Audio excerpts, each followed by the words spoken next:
네, 반갑습니다. 방금 소개받은 사단법인 함께한 아버지들 김혜준입니다. 먼저 앞에 발표해 주신 분들은 단체명만 들어도 딱 바로 아시는데 도대체 함께하는 아버지들 이게 뭔지 좀 궁금하실 겁니다. 그래서 로고를 먼저 한번 보여드리면 함께하는 육아가 굉장히 강조되는 시기에 이름 참 잘 지었죠. 함께한 아버지들. 네. 여기서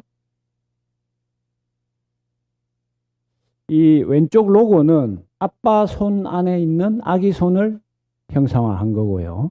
그리고 이제 아버지만 칼라로 되어 있는 것은 너무나 좀 지나치게 당위론적인 아빠상을 지향하기보다는 현실에 존재하는 다양한 아빠를 있는 그대로 존중하자. 그리고 그 밑에 있는 건 풀무원 표시가 아니고 아빠들이 웃고 있는 입꼬리를 형상화한 겁니다. 그래서 이제 저희 단체는 아빠들이 자녀와 가족과 함께하는 양과 질을 높이는 그런 운동을 하는 단체입니다. 네. 그렇게 하시면 조금 이해가 되시려고 보고, 제가 발표할 순서는 아빠 참여의 가치와 아빠 참여의 실태, 그리고 아빠 참여의 발전 방향 이렇게 말씀드리고자 합니다. 먼저 아빠 참여의 가치는 저는 조금 미시적인 가치와 거시적인 가치로 나눠볼 수 있을 것 같습니다. 미시적인 것은 앞에서도 말씀 주셨듯이 아버지 효과라고 일컬어지는 그런 파더 이펙트. 그리고 이 파더 이펙트가 반드시 자녀만을 위한 것이라기보다는 사실은 아빠 본인 그리고 배우자에게도 굉장히 긍정적인 효과를 미친다는 것은 저희들이 이제 경험상 잘 알고 있는 바입니다. 그 다음에 이제 아빠 참여의 조금 거시적인 가치는 저는 양적인 측면과 질적인 측면으로 한번 생각해 볼 수 있다고 봅니다. 양적으로는 일단 아빠들의 참여가 높아지면 어떤 독방 육아라는 인식과 또 일가정 양립이라는 조건이 개선될 수 있습니다. 그렇게 함으로 해서 저출산 문화가 극복되는데 굉장히 핵심적인 요인이 된다. 그렇게 보고, 두 번째로는 이제 공동체의 건강성도 높아지는 그런 질적인 가치도 가지고 있다고 생각을 합니다. 실태에 대해서는 앞에 두 분 발제자께서 많이 말씀 주셨기 때문에 생략을 하고요. 발전 방향에 대해서 말씀드리겠습니다. 지금까지 이제 제가 볼 때는 그 육아 정책의 어떤 무게 중심이 주로 공급자 관점, 그리고 사실은 아이를 놓고 안 놓고 하는 문제는 개인의 굉장히 어떤 인생관이 걸려 있는 문제인데도 불구하고 다분히 정책적 어떤 총량적인 접근으로 지표 관리의 대상으로 개인들을 인식하는 그런 점이 많았습니다. 또한 그 당사자들의 어떤 내면적인 심리적인 그런 요인보다는 주로 이제 어떤 외부적인 조건을 개선해 주는데 초점이 맞춰졌던 것 같습니다. 또 동시에 굉장히 중요한 포인트 하나가 아빠 육아를 논함에 있어서 많은 부분 주로 여성의 관점에 좀 치우친 감이 있었다는 겁니다. 그래서 저는 기존 육아 정책을 계속 해 나가면서도 동시에 어떤 오른쪽에 보시다시피 좀 수요자 관점, 그리고 개별적이고 미시적인 개인들의 심리적 그런 관점도 좀 살펴야 된다. 동시에 이제 아빠들의 경우에는 엄마와는 조금 애티튜드가 다르다고 볼 때 그들의 기호와 선호를 조금 반영하는 그런 접근법이 필요하다고 봅니다. 그것이 바로 남성의 관점을 좀 반영하는 것이라고 생각합니다. 그래서 저는 기존의 어떤 양적 공급자 위주의 정책 관점과 여성 중심의 사고가 아빠들을 굉장히 도구적으로 위치해 놓는 결과를 가져왔다고 봅니다. 그러다 보니까 아빠들은 조금 육아 정책에 있어서 조금 겉돌리는 듯한 느낌을 조금은 가지는 것 같습니다. 예를 들면 이게 이제 제3차 건강가정 기본계획입니다. 거기에 보시면 일가정 양립을 위한 다양한 제도가 도입되었으나 여전히 현장에서의 실천이 어려우며 특히 남성의 활용도는 매우 낮은 실정이라고 표현하고 있습니다.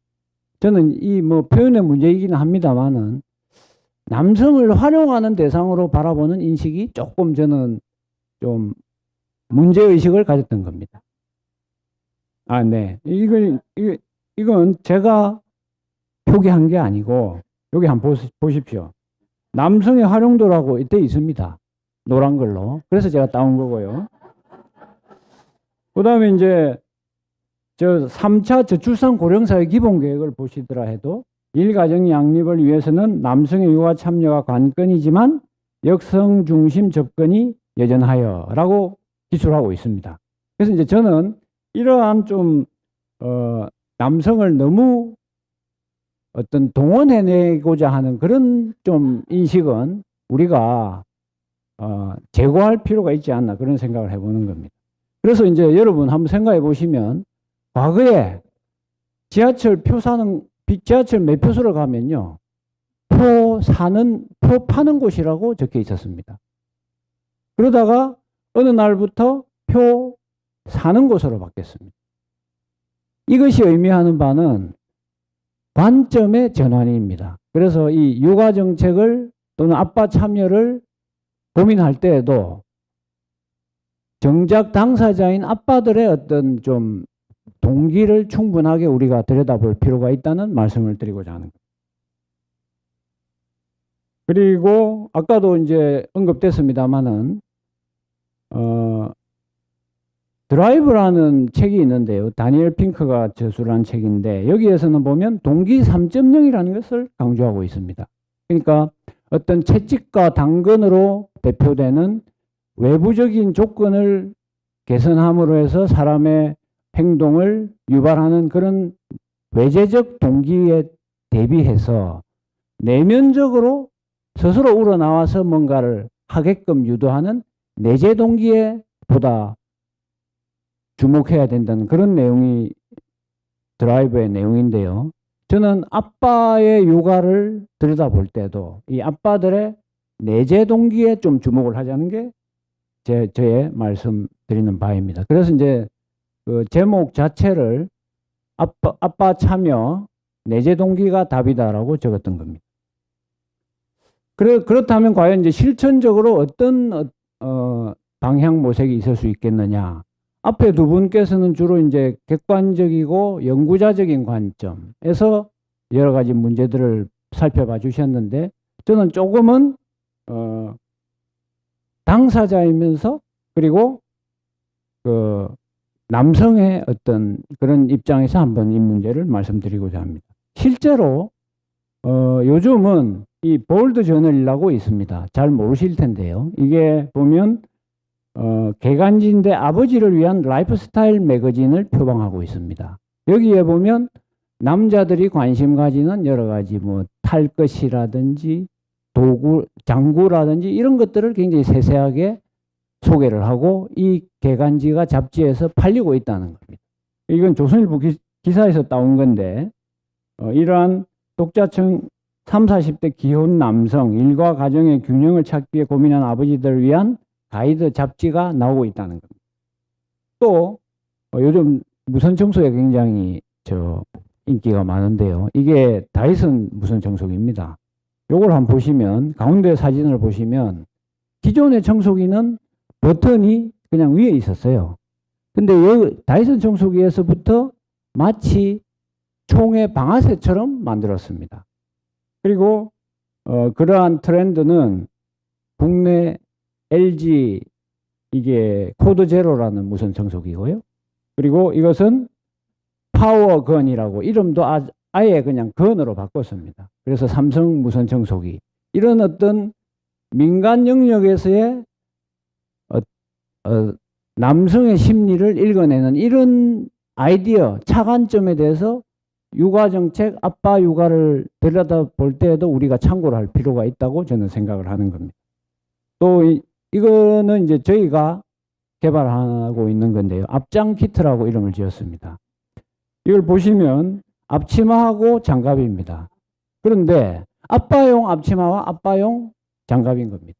근데 가만히 보시면 여기 가슴에 있는 게 아이언맨 슈트 컨셉입니다. 왜 영화 아이언맨 보시면 가슴에 여기 뭔가를 심장을 넣음으로 해서 에너지원으로 삼아서 막 날고 그러지 않습니까? 그것처럼 약간은 남자들의 그런 어떤 로망이랄까 기호랄까 그런 것들을 반영한 이런 소품들 그리고 당위론을 계속 반복할 게 아니라 우리 실생활 속에서 조금 소프트하면서도 실천 도구 이런 것들을 좀 생산해내는 그런 접근이 저는 필요할 때가 아닌가 이렇게 생각하는 겁니다. 그래서 이 앞장 키트 이름은 아빠들의 육아 참여에 이런 소품들을 착용하고 좀 앞장서자는 그런 의미입니다. 그래서 이제 결론적으로 저는 이렇게 제언하는 겁니다. 아빠 참여를 당위, 그래서 부담스러운 그런 느낌보다는 아빠들의 부모로서의 권리, 굉장히 즐거운 일이라는 것을 좀 느낄 수 있도록 그렇게 어프로치하는 게 좋겠다. 또 아까 말씀드린 대로 공급자 중심의 접근이 아니라 표 파는 곳에서 표 사는 곳으로 그렇게 발상의 전환을 좀 했으면 좋겠다는 겁니다. 감사합니다.